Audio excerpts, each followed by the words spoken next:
Bonjour à toutes et à tous, bienvenue sur le podcast Diagonaliste dédié aux diagonales de France, randonnée de longue distance à vélo.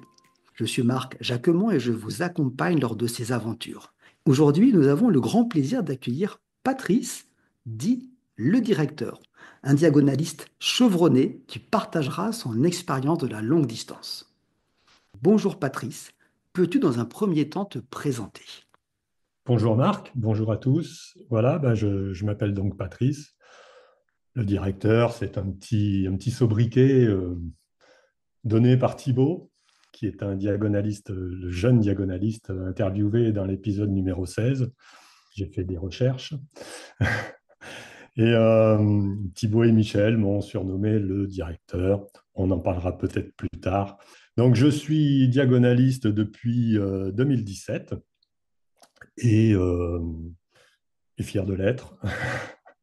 J'ai, j'ai une pratique du vélo depuis les années 2000 à peu près. Je ne sais pas trop quoi dire sur moi. Et je précise qu'avant de te mettre au vélo, tu as un grand passé de sportif. Non, j'ai un passé de grand sportif. C'est De ça. sportif grand, pardon. J'ai jamais été bon nulle part en sport, mais j'ai toujours aimé le pratiquer. Donc, mon terrain de prédilection, c'est le fond. Donc, j'étais marathonien. Et suite à un problème de sciatique, j'ai dû arrêter le marathon. Et quelques années après, j'ai enchaîné sur le vélo parce que les activités physiques me manquaient. Tu as commencé le vélo dans les années 2000, hein, tu as indiqué. Quelles étaient tes premières longues distances? Tu as commencé par faire quoi en longue distance? Alors, j'ai commencé le vélo par des sorties de 3 4 heures. Et puis, les longues distances, la première longue distance, ça a été une flèche Vélocio avec les copains de club qui étaient déjà en équipe les années précédentes et qui m'ont invité à rouler avec eux sur une flèche Vélocio. Ils se sont présentés pendant une sortie en me disant, viens avec nous, on va faire une flèche. Et j'ai dit, qu'est-ce qu'est une flèche? Ils m'ont dit, oh, bah, c'est simple, on roule pendant 24 heures et on doit faire minimum 360 km et il n'y a pas de maximum. Donc je leur ai dit d'aller jouer dans leur cours parce que 24 heures sur un vélo, c'était pas trop concevable. Mais je pense que 15 jours après, je m'inscrivais avec eux sur la flèche Vélocio. Tu t'en souviens de cette première flèche? Ah oui, beaucoup, parce que bah, on a fait 3 ou 4 flèches en visant 500 km. Donc, ouais, c'était une flèche qui, comme toute flèche Vélocio, arrive en Provence, puisque c'est dans le cadre de Pâques en Provence. Et oui, oui, je me souviens très bien de cette première flèche. On avait eu une météo assez clémente. Et c'était avec une équipe de Clermont-Ferrand. J'habitais à Clermont-Ferrand à l'époque. Ouais, c'était un grand moment parce que ne pas dormir pendant une nuit, pour moi, c'était assez étonnant. Et puis rouler pendant 24 heures, c'était une expérience que je ne connaissais pas. Je n'avais fait avant le projet que 120 km. La plus grande distance, c'était 120 km. J'ai fait avec eux 200 km et on a enchaîné sur une flèche Vélocio avec 500 km. Donc 500 kilomètres sans dormir. Sans dormir, avec une voiture suiveuse non, mais une voiture accompagnatrice qui nous attendait de point en point, avec ravitaillement, avec de l'eau, avec du café, avec spaghetti bolognaise ou autre. Donc c'est un grand confort, c'est une randonnée d'équipe, à la différence d'autres longues distances. On part en équipe de 3 à 5 personnes, de 3 à 5 machines, pardon. C'est-à-dire qu'on peut être 10 personnes avec 5 tandems. Donc, c'est de 3 à 5 machines pour former une équipe. Et pour que la flèche soit validée, il faut finir au moins avec 3 machines. Nous, on a toujours eu comme but de finir autant qu'on était parti. Quand tu dis qu'on a toujours eu comme but, ça veut dire que tu as recommencé plusieurs fois la flèche Vélotio? J'ai fait 10 flèches Vélotio. 10 flèches, 10 années consécutives. Non, pas consécutives, il y a eu des petits trous. Euh, mais oui, j'ai fait 10 flèches Vélotio validées. C'est une belle expérience parce qu'en plus, on prolonge le week-end. C'est le week-end de Pâques à chaque fois, Pâques en Provence. On prolonge le week-end dans le joli village généralement qui est choisi comme village d'arrivée. Donc, on fait un petit peu de tourisme.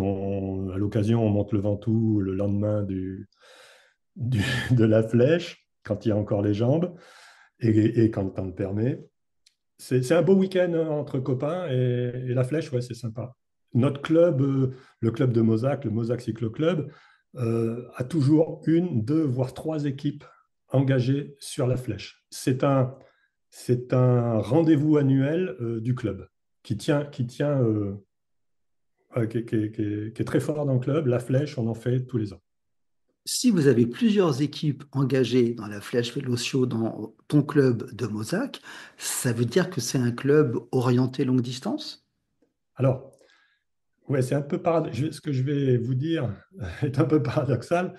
Euh, la flèche, c'est un événement particulier. Donc, plusieurs cyclistes sont capables et aiment faire cette flèche, aiment faire cette longue distance sur 24 heures, mais par ailleurs ne sont pas intéressés, pas obligatoirement intéressés par les brevets et par le Paris-Brest-Paris et par d'autres événements longue distance. Ce sont essentiellement des cyclistes du dimanche matin. C'est pas péjoratif, mais des cyclistes qui roulent sur 4 heures, qui roulent sur 100 km. Sauf pour cet événement de la Flèche Vélocio, où on arrive à être 6, 8, 10 personnes du club, ou avec des fois un petit rajout d'un club d'à côté, pour former trois équipes. Mhm. Euh, Honnêtement, depuis quelques années, le club vieillissant, on tombe plutôt sur deux équipes, voire une équipe. Cette année, De- par chance, on aura deux équipes. Pour, ok, deux Flèches Vélocio. on aura deux flèches Vélociaux. On Une qui reviendra, passera par pardon. la montagne et une qui va passer par la, par Givors et la N86 qui descend à Viviers. Voilà, j'ai fait 10 flèches qui passent par la N86. Il y en a un petit peu marre.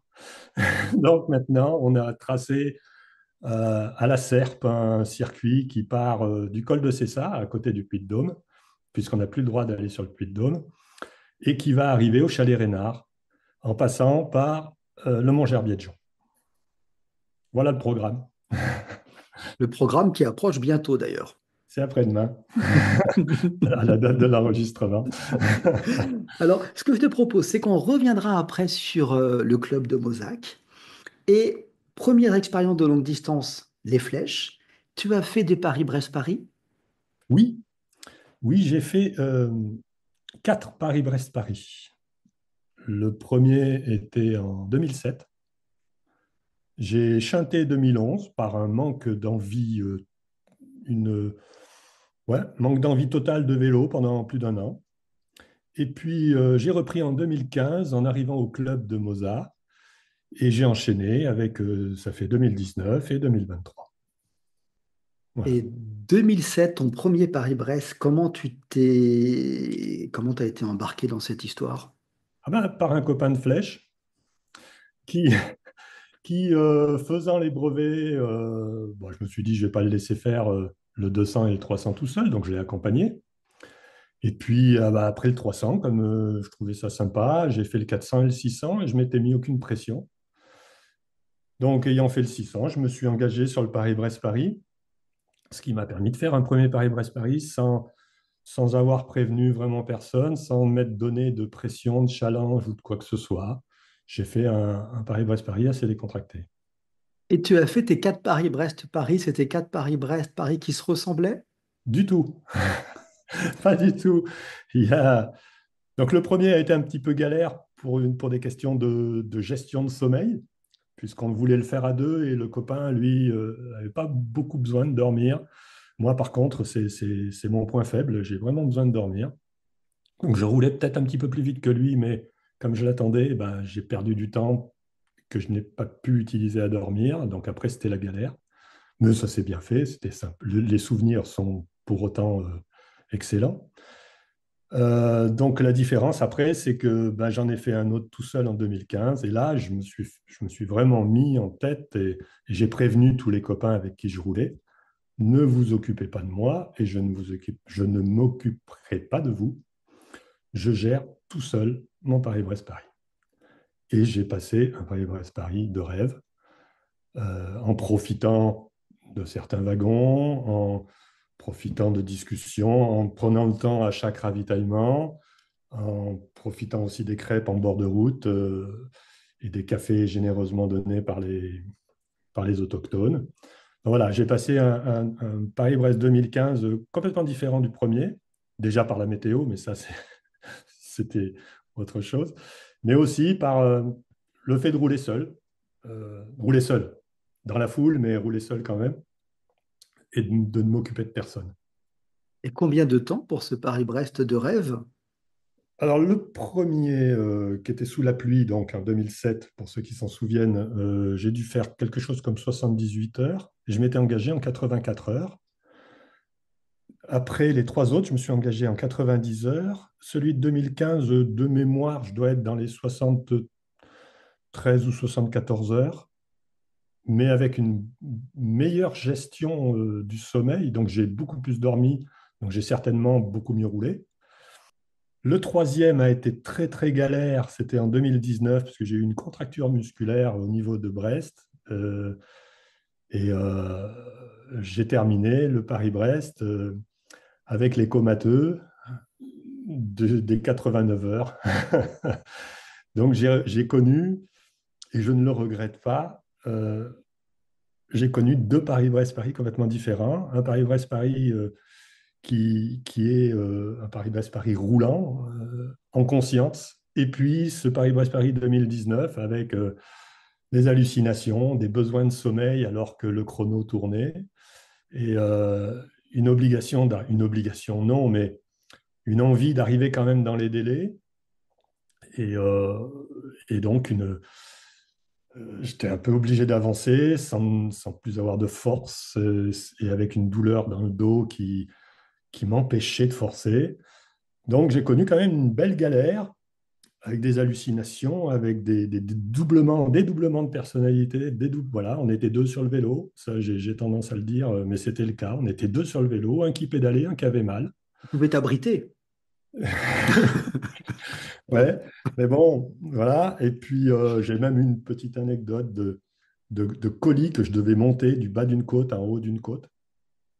Je devais délivrer un colis à quelqu'un en haut d'une côte et ça me permettait de monter, en ayant en même temps la conscience que ben non, j'avais pas de colis et j'étais bien tout seul sur le vélo. Donc voilà, j'ai connu une belle galère, des belles hallucinations.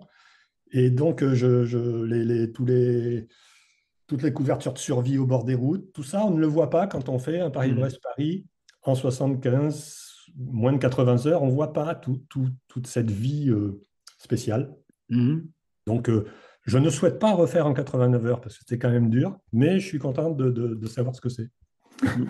Mhm. C'est deux Voilà. univers différents entre celui qui a la gagne et que ça se passe bien et celui qui est en galère. C'est tout à fait différent. Alors, il y aurait peut-être aussi un truc à vivre, c'est 89 heures, mais en le faisant volontairement en 89 heures, en ayant la capacité de le faire en moins de 80, Mhm. et Mhm. peut-être aller jusqu'à 89 heures pour profiter encore Mhm. plus des ravitaillements, profiter encore plus des gens au bord de la route, Mhm. profiter Mhm. encore plus des rouleurs avec qui on peut discuter. C'est peut-être aussi une vision du Paris-Brest-Paris, pourquoi pas le prochain, je ne sais pas encore. Ok. Et 2027, c'est en ligne de mire? Oui, oui, oui. Ok. Ouais, j'aime bien les chiffres ronds. 5 n'est pas un chiffre rond, mais c'est la moitié de 10. Donc, oui, 2027 est en ligne de mire. Et pour finir, les Paris-Brest, mon quatrième était très, très marrant, très drôle, très amusant, puisque je l'ai partagé avec François sur un tandem. Et François est un bon copain avec qui j'ai fait deux diagonales. Et, et il n'avait plus envie de faire le Paris-Brest-Paris parce qu'il s'était ennuyé au précédent. Et on a eu l'idée de le faire ensemble sur un tandem et ça a été une belle partie de rigolade, de camaraderie, d'échange, de solidarité. Tout était génial et on l'a fait. Alors, c'est pas une performance, mais on l'a fait vraiment dans un confort de roulage, de sommeil, d'alimentation, de repos, d'échange. On l'a fait en 75 heures 30, un truc comme ça. Donc, à l'aise, on avait du temps devant nous et on l'a fait dans un confort exceptionnel. Voilà. Donc, c'est certainement ma meilleure Mhm. expérience de Paris-Brest-Paris, peut-être aussi parce qu'elle est partagée sur le même engin. Mhm, mhm, C'est mhm. vraiment un gros partage. C'est Euh, autre chose que de rouler à côté d'un autre vélo. On est sur le même. ouais, le partage est effectif et est constant. Voilà. Ce podcast s'appelle Diagonaliste et on va venir aux diagonales. Patrice, te souviens-tu de ta première diagonale? Comment as-tu eu connaissance des diagonales et c'était laquelle? J'ai eu connaissance des diagonales. Comme je te le disais, j'étais marathonien avant d'être cycliste. Euh, je suis toujours un peu marathonien dans ma tête et pas encore complètement cycliste, mais bon, l'expérience fait quand même que j'arrive à tenir l'équilibre. Et le premier à m'avoir parlé d'une diagonale, c'est pour moi un grand monsieur du vélo, c'est Jacques Lacroix, qui était, euh, qui était mon chef dans l'entreprise dans laquelle je travaillais et qui m'a parlé des longues distances, des randonnées qu'il faisait à l'étranger avec son épouse et son fils, et des diagonales. Moi, je lui parlais de marathon, lui, il me parlait de vélo. Et quand j'ai été obligé, pour des questions médicales, entre guillemets, une sciatique, quand j'étais obligé d'arrêter la course à pied, je me suis mis au bout de quelques années au vélo. J'ai roulé un petit peu avec Jacques Lacroix. Ensuite, j'ai changé de région, mais j'avais toujours en tête ces aventures qu'il m'avait contées. Voilà. Et j'ai eu plaisir de retrouver quelques années après Dominique Lacroix, qui est leur fils, et que j'ai accompagné en tant que sariste sur une diagonale, que j'ai croisé à deux reprises sur le Paris-Brest-Paris. Voilà, ce sont des belles rencontres. Et ta première diagonale, ça a été laquelle? Brest-Menton, tant qu'à faire. Tant qu'à faire, tu as commencé par la plus longue tout de suite. Voilà, comme ça c'est fait. Et ça, c'était en quelle année? 2017, D'accord, donc c'est assez récent, tu t'en souviens bien, j'imagine, oui. Oui, oui, je m'en souviens bien. C'était donc avec François, le copain du du tandem dont je tandem. parlais. Par contre, là, on était chacun sur notre machine. Et c'était en mai 2017 et on a eu, on a eu toutes les météos sur les 1400 km, quoi. On est parti avec 2 jours de beau temps, même de la chaleur. On est passé par Saint-Agrève et au petit matin, à 5 heures du matin, on avait de la neige pour descendre en direction de La Voûte sur Rhône. Donc la neige à 5 heures du matin, ça pique un peu quand même. Et puis le même jour, après cette neige, on mangeait en terrasse à Die. Gros Euh, contraste. voilà, voilà. Et on prend conscience, c'est ce jour-là qui m'a vraiment fait prendre conscience qu'on traversait la France. Euh, bon, on venait quand même de Brest, on avait déjà passé l'Auvergne, mais là, voilà, la neige le matin et puis en terrasse à Die, bon, euh, voilà, on a changé de région, on a changé d'altitude, on a basculé sur la Provence et voilà, c'était une journée importante dans cette diagonale. Et puis, quand on voit que la météo recommence à être bonne, qu'on a fait plus de la moitié de la diagonale, qu'on s'entend bien, que ça roule correctement, ben on enroule pour finir à Menton et avec le grand plaisir de voir la mer au niveau de Nice et puis de musarder jusqu'à la fin, puisqu'on profite le dernier jour. Tu te souviens de ton arrivée au commissariat de Menton, de cette première diagonale?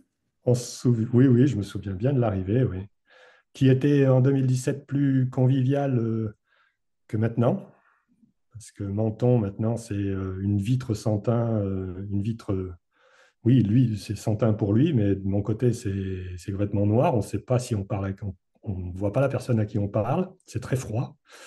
Alors qu'en 2017, on avait des agents de police, des policiers en face de nous et avec qui on a échangé, qui ont même fait une photo. Voilà.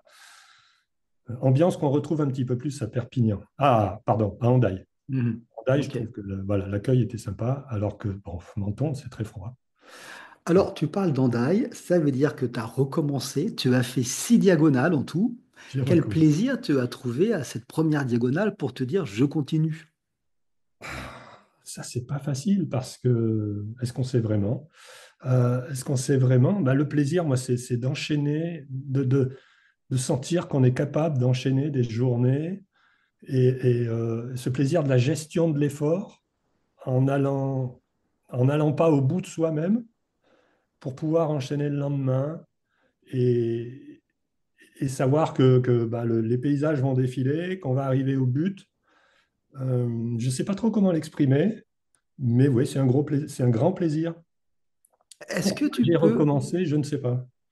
est-ce que, pardon, Patrice, tu peux définir, toi, une journée diagonale, tu passes combien de temps sur ton vélo ou en déplacement? Alors, j'ai regardé un petit peu avant de préparer le podcast. La moyenne, la moyenne du temps du départ à l'arrivée, on est dans les 16 heures. Donc en général, c'est minimum 14 heures, maximum 18. 18 heures, c'était contre le vent, une journée assez galère. Ou autrement, je suis plutôt vers les 16 heures. 16 heures du petit matin à l'arrivée le soir. Donc 16 heures, tu pars à 4 heures et tu arrives vers 20 heures. Voilà, on part, oui, 3 heures, 4 heures, 5 heures. Ça dépend de ce qui nous attend dans la journée. Mais oui, je pars plutôt tôt le matin. Et j'ai l'habitude de faire les grosses journées en début de diagonale et d'aller vers des distances moins longues pour la fin. J'aime bien le dernier jour me garder une distance confortable pour profiter du travail bien fait, musarder un petit peu, voilà, profiter quand on arrive à Cagnes, après on a Nice, on est sur la promenade des Anglais, bon ben voilà, on ne roule plus à 20 à l'heure, quoi. On regarde un On se petit peu, on promène. prend son temps. S'il y a un glacier, on mange une petite glace. Voilà. On sait qu'il y a du temps, on profite. Et donc j'aime bien faire ça, garder une journée cool pour la fin et plutôt me concentrer sur des journées lourdes au milieu ou voire même du début. Mhm. Ok. Et quand tu dis te concentrer, ta première diagonale, tu l'as faite accompagnée de François, et sinon, tu les as réalisées en solitaire ou à plusieurs? Alors j'ai fait donc 6 diagonales et les 2 dernières, je les ai réalisées seul. Les 4 premières accompagnées pour 2 diagonales de François. Une autre avec Steven, peut-être le premier Américain à faire une diagonale. C'était en 2018, c'était Brest-Perpignan. Donc Steven est un copain qui travaillait chez Michelin à l'époque, qui est retourné aux États-Unis depuis et qui à la suite d'une flèche aussi, m'a demandé est-ce que tu refais une diagonale? J'aimerais bien la faire avec toi. Et donc on a eu une belle expérience sur Brest-Perpignan. Steven est un gros rouleur, donc j'ai bien profité de sa roue sur presque toute la distance. Mais bon, chacun roule à son niveau. Il ne s'en est pas plaint. Donc tout s'est très bien passé. Le troisième camarade avec lequel j'ai fait une diagonale, j'ai roulé avec Thibaut. Donc Thibaut, c'était Strasbourg-Perpignan en 2021. Et il enchaînait sa deuxième diagonale dans l'année. Thibaut est un jeune de 24 ans à l'époque qui avait fait, lui, il avait fait Strasbourg-Hendaye. On l'avait un petit peu accompagné quand il est passé dans notre région. Et puis, euh, et puis 2 mois après, à peu près, on est parti sur Strasbourg-Perpignan. Donc voilà, l'expérience avec Thibaut était très intéressante. Donc Thibaut, je vous le rappelle, hein, épisode numéro 16. Hein. Et dans mon N'oubliez pas souvenir, les archives. dans mon souvenir de cet épisode, votre dernière étape n'a pas été si simple, c'est ça? Ah, ça a été, si on veut parler de galère, on peut parler de cette troisième étape. Euh, on est parti de Strasbourg, accompagné de Jocelyne, qu'on ne présente plus. Elle nous a fait faire, je sais pas, 30 ou 40 kilomètres, et puis après, elle nous a lâchés dans la Pampa. Et elle a eu beaucoup de chance parce qu'elle, elle a roulé au sec, mais pas nous. On lui avait à peine dit au revoir, ça s'est mis à tomber, et ça ne nous a pas lâchés pendant 2 jours. Le vent, la pluie, le froid. C'était en octobre, fin octobre 2021, donc peut-être un peu tard dans la saison. Et on a eu 2 jours de galère qui nous ont fait... le premier jour, on a respecté la distance, mais pas les horaires. Et le deuxième jour, bah, la fatigue et la météo nous ont fait réduire drastiquement de 60 km, je crois, l'étape prévue. Et donc, tous les comptes, toutes les prévisions sont tombés à l'eau. Et on a préféré réduire, de toute façon, on n'avait pas le choix, on a réduit la distance du deuxième jour. On a rallongé un petit peu la nuit pour récupérer. Et sachant que la météo était censée être plus clémente le troisième jour, on a décidé de boucler. Il nous restait 27 heures en fonction de notre heure de départ. Il nous restait 27 heures pour boucler 440 km. Donc, on est parti le troisième jour pour 440 km sans avoir à réfléchir. Il n'y avait plus que cette solution-là. Alors, ça Et libère bien l'esprit, mais ça fait mal aux pattes. il me semble de plus que Thibaut avait une tendinite s'il handicapait. Thibaut, alors, bon, on se pose toujours les questions. Est-ce qu'on a bien travaillé? J'étais un petit... Bon, je suis plutôt puissant sur le plat. Donc, est-ce que j'ai emmené Thibaut un peu trop vite? Il était derrière moi, je me disais tout va bien. Et puis à un moment, ben, ça allait moins bien et la douleur était déjà là. Mm. Voilà. Bon, c'est toujours une question que je me pose. Mais il fallait avancer. Et puis, bon, est-ce qu'il y avait 1 km à l'heure de trop? Est-ce que voilà. Bon, Thibaut a souffert d'une tendinite qui l'a beaucoup handicapé toute la nuit. Et ça a été vraiment une très grosse galère pour Thibaut. Moi, j'ai eu la chance de bien passer la nuit sans douleur et malheureusement sans forcer parce que j'attendais Thibaut. Mhm.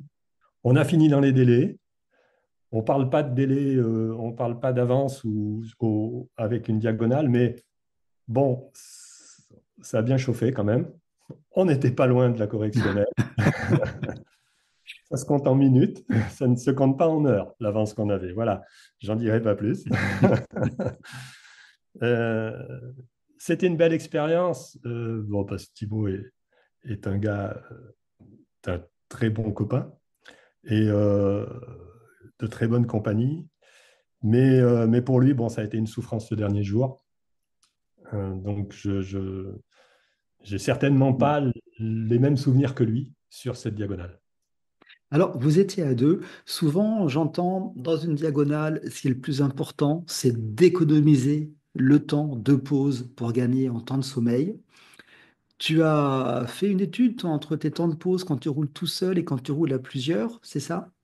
Oui, j'ai reporté les outils électroniques type GPS permettent d'enregistrer toutes les données. Et je ne suis pas un passionné de statistiques, mais après avoir fait une diagonale seule, je m'étais aperçu que les temps n'étaient pas du tout les mêmes. Donc là, j'ai fait un fichier Excel qui a mis en évidence que quand je roule seul, puisque les 2 dernières diagonales, je les ai faites tout seul, bah, mes temps d'arrêt sont de moitié, à peu près, hein, à la louche, de Mhm. moitié par rapport au temps d'arrêt quand je suis avec un copain. Et ok, l'inertie d'être à plusieurs. Oui, et puis, oui, c'est ça, l'inertie d'être à plusieurs, puisque on n'a pas les mêmes besoins, peut-être pas au même moment. Et puis, quand on s'arrête, ben, peut-être qu'on parle plus, bien sûr. Quand on est seul et pas encore gâteux, on ne parle pas. Mais voilà, quand on est deux, ben, on va échanger un petit peu plus. Et puis, on va rester un petit peu plus à table devant le sandwich Mhm. ou ce qu'on a trouvé à manger. Alors que seul, ben, ça déroule. Je garde le temps quand même. J'essaie de ne pas stresser, de prendre le temps de manger et de faire les pauses régulières. Mais il s'avère qu'elles sont bien plus courtes. Pour exemple, je regarde 2h40, 2h30, 3h. Bon, ça, c'était avec Steven, 2h28. Ça, c'est des flèches accompagnées. Et les Mhm. flèches seules, donc de 2h30 de moyenne à peu près, je tombe à 1h25, 1h12. Ah, quand même. Voilà. Donc voilà, Ah c'est ouais. moitié. Et ça se ressent sur la journée, bien sûr. Mhm. Parce qu'en roulant à la même vitesse, ben, on arrive plus tôt. Si on s'arrête moins, j'habite pas loin de la Palisse, ça tombe bien. Alors, on parle de temps de pause. Comment, toi, maintenant, avec ton expérience, tu fais tes feuilles de route pour planifier ton itinéraire? Alors, j'utilise pour planifier pour l'itinéraire, pour les routes, j'utilise Open Runner en Mhm. général, même exclusivement. Open Runner parce que c'est avec lui que j'ai commencé et comme je ne suis pas un passionné d'informatique, quand il y a un truc qui marche, je le garde. Donc ça me permet de trouver les routes. J'étale quand même une carte papier, mais je travaille à l'ordinateur et ça me permet de trouver des routes qui ne sont pas des quatre voies, qui ne sont pas des chemins non plus, avec les outils Google View, je ne sais plus comment ça s'appelle, mais on peut voir un peu l'état de la route point par point. Donc voilà, ça me permet de dévier les quatre voies, c'est ma grosse crainte, et d'établir mon parcours sur Open Runner en essayant de trouver. Alors, je donne des conseils à des copains et en même temps, je ne me les applique pas. Mon conseil, c'est attention de ne pas passer que dans des hameaux, puisqu'il faut se restaurer, il faut refaire le plein des bidons, et il faut faire des petites pauses, machin. Et puis en fin de compte, eh ben, dans ma dernière diagonale, je ne suis passé que dans des hameaux. Et tu as pu te restaurer et faire le plein quand même. Et j'ai pas pu le dernier jour me Ah. restaurer. Et donc j'ai mangé tout ce qu'il y avait dans la sacoche et c'était presque pas suffisant, mais bon, c'est passé quand même. Mais voilà, entre les conseils et puis entre ce qu'on aimerait faire et puis ce qu'on trouve sur la carte et certaines envies par rapport à des noms de villes ou quoi, ou des villes qui font peur aussi à traverser, que j'évite. Moi, j'évite les grosses villes, mais c'est peut-être un tort pour certaines parce que voilà. Donc, il faut trouver un bon compromis entre traverser des villes intéressantes et puis avoir une tranquillité et une sécurité sur la route. Et tu pars sur quelle vitesse de croisière quand tu prépares ta route? Comment tu gères Alors, ça? depuis les deux dernières diagonales, je base à 20 km/h sans aucun arrêt programmé. Que ça monte ou que ça descende, tu mets 20 km/h tout le temps. Que ça monte ou que ça descende. Alors, bon, si ça monte pendant 30 km, bon, je vais peut-être tomber à 18, mais je ne l'ai pas encore fait parce que les deux dernières diagonales n'avaient pas de montée significative. Donc, j'ai tout mis à 20 à l'heure. J'ai mis 20 et puis avec Excel, j'ai tiré le machin. Mhm. 20 à l'heure pour tout le monde, aucun arrêt, sauf l'arrêt nocturne que je pose en fin de journée, quoi. Et je m'aperçois que plutôt que de mettre du 22, du 23 et puis 15 minutes d'arrêt, ou 30 minutes d'arrêt, ou 40 minutes d'arrêt, selon ce qu'on veut faire, je m'aperçois que le 20 à l'heure pour toute la journée tombe assez juste quand je suis sur le terrain. Ok. Tu te retrouves dans la réalité de la Voilà. randonnée. Je passe, voilà, je passe aux heures prévues à peu près à chaque point, en sachant que bien sûr, quand je fais un arrêt d'une demi-heure, ben, il va être rattrapé après, mais plus ou moins, je suis à peu près dans ce que j'ai prévu, sauf une journée où on a le vent de face sur 326 km comme sur la dernière diagonale. Alors là, ben, je pars une heure avant, j'arrive une demi-heure après ce qui était prévu, mais bon an, mal an, ça fait qu'une heure et demie de débours et ça passe tranquille. Ok. Voilà. Donc là, pour cette histoire, par exemple, eh bien, au lieu d'être à 20 à l'heure sur la journée, j'étais à 18. 18 et demi. Avec le vent de face. Avec le vent de face, 18 et demi, ça m'a fait, ça c'est mon petit tableau hein, qui va bien, ça m'a fait du 20 à l'heure et demie roulé. Euh, et puis, hop, j'arrive 1h40, 1h40 d'arrêt, 1h46 d'arrêt. Ok. Qui est ton temps d'arrêt à peu près sur une journée Ouais, de quand je suis 300 tout seul, km? quand je suis tout seul, c'est ça, 1h30, 1h40, c'est ça, ouais. Ok. Quand on parle de diagonale, il y a un aspect un peu particulier et qui est propre aux diagonales. Et nous nous sommes déjà croisés, Patrice, c'était un matin dans la montagne. sous la pluie, il faisait froid, la pluie était froide et je vois un cycliste arriver en face de moi avec des feux allumés et je me suis dit, ah, c'est lui. Est-ce que tu peux résumer dans quel cadre c'était et quelle était ta fonction ce jour-là? Alors, c'était dans le cadre de l'accompagnement de diagonalistes par un SARIST, service d'accompagnement routier, euh, auquel j'ai adhéré tout de suite après ma première diagonale. Et donc voilà, le rôle du SARIST, pour moi, est d'aller à la rencontre d'un diagonaliste qui prévoit de passer dans la région, quelle que soit l'heure. Bon, j'essaie d'être présent. J'avoue qu'à 3 heures du matin, ça pique un peu. Mais voilà, le rôle, ce que je crois être le rôle d'un sariste, c'est d'aller à la rencontre d'un cycliste qui va traverser la France en diagonale et puis de lui apporter un peu de réconfort, un peu de compagnie, un peu, voilà, une présence, et puis parler un petit peu du Puy-de-Dôme qu'on voit sur la gauche ou du petit village de la Creuse qui va arriver. Dans lequel je roulais, vers lequel je roulais quand j'étais gamin. Voilà, des petites histoires un peu locales dans les gorges de Chouvigny avec Christophe qui a aussi fait un podcast il n'y a pas longtemps. Voilà, des rencontres assez sympathiques et que j'espère être sympathique de l'autre côté aussi. Mais donc je suis sariste depuis 2017 et j'espère que ma présence apporte autant que la présence des saristes sur mes diagonales. Parce que j'ai eu la chance de partager des petits morceaux de diagonale avec Alain dans les Vosges, avec Jocelyne, bien sûr, avec Bernard vers Montpellier.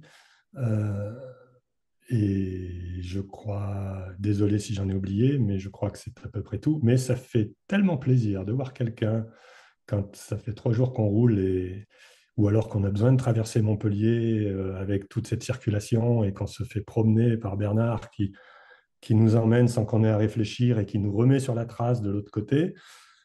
C'est un grand bonheur. Et puis un moment de partage, on se raconte un petit peu les diagonales précédentes, les envies. Et voilà. Bon, alors avec toi, Marc, c'était spécial parce que c'est vrai que c'était 2 heures d'accompagnement sous une pluie battante, assez fraîche, il est vrai. Mais bon, je tenais particulièrement à t'accompagner parce que j'appréciais les podcasts et je les apprécie toujours. Et je me suis dit, bon, un gars qui fait un truc comme ça vaut le coup de le rencontrer. Merci Patrice. Et je me souviens de ton conseil, c'était que on était peut-être un mardi, je ne sais plus, et tu m'as dit, fais attention, ici, le mardi, les boulangeries sont fermées.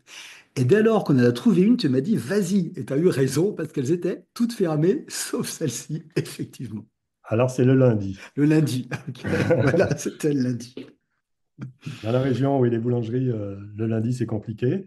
Et d'ailleurs, quand je programme une diagonale, j'essaie de partir en train le lundi Mhm. pour être sur le vélo le mardi et ainsi éviter aussi le samedi, dimanche.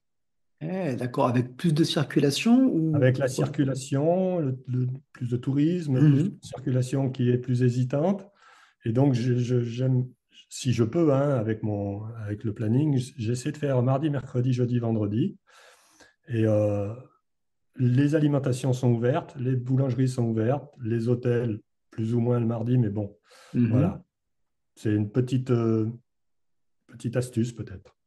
Tout à fait. Alors, j'aimerais qu'on revienne sur le club. Le club, parce que tu m'indiquais que la longue distance s'arrête pour beaucoup aux flèches Vélotio, mais il me semble que dans ton club, vous faites aussi des BRM et de décodax. Oui, depuis, c'est depuis 2020, puisque on a fait notre premier DRM 200 la veille de du confinement Covid-19. Voilà, on l'a fait la veille, le lendemain, on n'avait plus le droit de bouger. Donc, on a repris au club, on a repris les brevets qui étaient organisés par un autre club, par Claude, à Clermont-Ferrand. Et Claude organisait avec son club les brevets depuis une trentaine d'années. Il faisait un 200 chaque année, et puis le 200, 300, 400 et 600, les années du Paris-Brest-Paris et les années qui précédaient le Paris-Brest-Paris. Donc Claude désirait arrêter puisque le club commençait à fatiguer. Et j'ai demandé au club de, de reprendre, de reprendre cette organisation. Je trouvais que c'était dommage de perdre ça. Et donc on a repris l'organisation des 4 brevets. Donc sur le même principe que Clermont, on a gardé le 200 tous les ans et les 4 brevets l'année du Paris-Brest-Paris et l'année qui précède. Donc, on a une expérience maintenant sur ces brevets sur un seul Paris-Brest-Paris, puisqu'on a commencé en 2020. Et donc, en 2022 et 2023, on a fait les 4 brevets. Donc, on est un petit groupe dans le club à s'occuper des brevets. Et c'est très sympathique, puisque ça nous fait rencontrer tous les amoureux de la longue distance de la région. Donc, on s'est fait un carnet d'adresses assez fourni, de 200 personnes à peu près, qui ont plus ou moins fait tous les brevets, ou au moins une fois cette série de brevets. Et donc, riche de ces connaissances, j'ai proposé au club d'organiser un dodécodax de manière beaucoup plus légère que l'organisation des 200. Le 200, il faut s'inscrire, il faut payer, même si c'est très peu cher. On fait payer 5 euros pour un licencié, 7 euros pour un non licencié. Mais ça oblige à faire des inscriptions, une gestion, un petit casse-croûte, une réception, casse-croûte au retour. Voilà. Ça, c'est les brevets, c'est officiel. Il faut saisir des homologations. Bon, c'est pas très compliqué, mais c'est une petite organisation. Alors que le Dodécodax, riche du carnet d'adresses des brevets, on l'organise en faisant une information du parcours choisi tous les mois, tous les premiers samedis du mois. Vient qui veut au rendez-vous ou sur la trace. Je ne tiens aucune comptabilité officielle de ceux qui ont réalisé ou non le 200 dans son intégralité ou en partie. Les gens viennent, participent et on échange, on discute, on fait des petits groupes selon le nombre de personnes qui participent. Donc c'est une forme très, très allégée d'organisation, mais qui correspond bien à ce que j'aime en longue distance, puisque déjà, je peux participer avec eux, alors que sur les brevets, je suis derrière l'ordinateur à les attendre. Le Dodécodax me permet de faire tous les mois des 200 avec des copains d'autres clubs, sans, sans pression. Donc une organisation très ouverte, très Très libre. ouverte, très allégée. Mhm. Tu as parlé de licenciés et de non licenciés. Pour toi, c'est quoi l'intérêt d'être dans un club si je m'intéresse au vélo? Pour moi, il est fort, ne serait-ce que par l'implication, sa propre implication dans un club. Quand on pratique quelque chose, il me semble normal de donner aussi un petit peu de son temps en bénévolat pour que les organisations existantes continuent. Mhm, Euh, mhm. on ne fait pas un Paris-Brest-Paris sans le Dax Club parisien. Et on ne fait pas un brevet sans quelqu'un qui va décider de les reprendre. On fait pas une flèche Vélocio sans le Dax Club parisien toujours. Mais à côté de ça, pour que ces clubs vivent, il faut bien y adhérer. Et donc, il y a un intérêt d'être dans un club, c'est de faire vivre ces événements, mais il y a aussi un intérêt humain et personnel, c'est de partager une même passion avec des gens voilà, qui vont, on va rouler ensemble, on va rouler avec le même maillot ou le maillot de notre club, peu importe. Mais bon, on fait partie d'un groupe quand on a le même maillot. Et puis, on fait partie d'une région quand quand on est sur un Paris-Brest-Paris. On fait, voilà, on est en liaison, par exemple, le club de Mozac, c'est le Mozac Cyclo Club. Le club de Mozac est en relation, pas permanente, mais fréquente avec le club de Bellerive-sur-Allier. Bellerive-sur-Allier est le club qui organise aussi les brevets sur l'Allier. Mais on travaille ensemble, on ne travaille pas l'un contre l'autre, bien entendu. Ils viennent faire les brevets chez nous, on va faire les brevets chez eux, on aime rouler ensemble. Et d'ailleurs, sur le dernier Paris-Brest-Paris, on avait fait un maillot commun avec nos deux logos, Objectif Paris-Brest-Paris, avec le Puy-de-Dôme, voilà, Oui. dessiné. C'était une bonne entente de longue distance. Donc l'intérêt d'être dans un club, oui, c'est de faire vivre ces clubs et aussi de vivre à l'intérieur de ces clubs une expérience qu'on ne peut pas vivre seul. Si voilà, des flèches Vélociaux, ben, ça ne se fait pas tout seul. Ça se fait en équipe. Et comment trouver une équipe plus facilement qu'en étant dans un club? Mhm. Voilà, tout Donc s'adhère. c'est un lieu d'appartenance, c'est aussi un lieu d'apprentissage, un club pour s'aguerrir à la longue distance. Là, c'est grâce au club de Clermont-Ferrand dans lequel j'étais que je suis venu à la longue distance. Sur la sortie du dimanche matin, ils sont venus me voir, ils m'ont dit Patrice, est-ce que tu veux faire une flèche? Comme je l'ai déjà dit, je leur ai dit va jouer. Après, 15 jours après, j'ai dit oui, mais voilà, sans ce club-là, je ne savais pas ce qu'était une flèche et je n'en aurais jamais fait. Ok, donc c'est important, mais on l'oublie souvent, hein, le club est vraiment là pour accompagner toutes les mises en route au vélo et de l'accompagnement vers la longue distance. C'est très important et en plus, outre cette camaraderie qu'on peut trouver dans un club, on y trouve aussi une sécurité par les conseils apportés par les vieux briscards. On y trouve, oui, oui, une sécurité, j'entends bien, parce qu'on ne roule pas n'importe comment sur une route ouverte. Certains se prennent pour des coureurs. Bah, au club, on essaie de les remettre un petit peu en ligne en disant non, tu n'es plus coureur. Le rond-point, c'est dans le bon sens. Et quand on est dans des virages, il faut être en ligne, en file indienne. Voilà. Un club, c'est aussi pour ça. Et puis il y a la sécurité apportée aussi par les licences, puisqu'il y a une assurance derrière, tout ça. Voilà. Quand on parle de sécurité, justement, ça me tient assez à cœur. Tu roules habillé comment, toi? En voyant? Tu roules habillé en noir, comme on doit faire maintenant? Comment tu gères ça? Alors, j'ai j'ai un franc-parler qui, Ouais. qui m'a fait dire à un copain, non, je ne pense pas que ça devienne un copain, mais à un cycliste rencontré récemment, je lui ai demandé s'il venait ou s'il y allait à un enterrement. Peut-être qu'on ne le reverra plus au club. Mais non, moi je roule avec un gilet réfléchissant. Et notre maillot de club n'est peut-être pas très beau, mais il est orange et blanc. Donc déjà un peu voyant.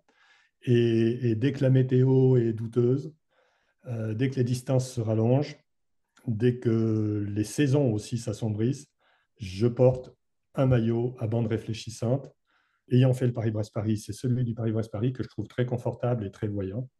Et mon vélo est équipé de lumière arrière et de lumière avant sur dynamo.